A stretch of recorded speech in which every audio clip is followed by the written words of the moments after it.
Okey, beres. Siap bekas gelang air dia ni. Mesin ni gelang air. Ni gelang air macam tak boleh wayar kena ngering dia. Benda ngering rambut tu. Bawa panas. Riuh dalam ni. Oh, kena panas dah ke biar kering air dalam ni. Wayar-wayar hak basah tu semua kena pakai ngering dah ke. Ni beres ni dia. Jadi barang ni kalau tergelar air kita jangan buka lalu api. Elektrik jangan buka lalu pelak. Kalau rajin lah subi. Buka benda tutup hitam itu.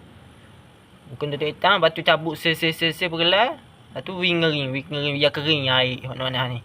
Wayar-wayar jangan biar ada air. Kalau buka tengok ada air, boleh jadi syok lah. Peti sejuk. Jadi rosak.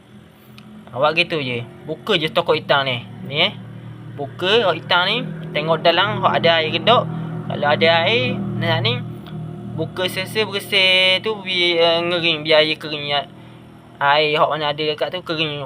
Pakai guna benda ngering rambut. Kau gitu lah. Ni beres ni.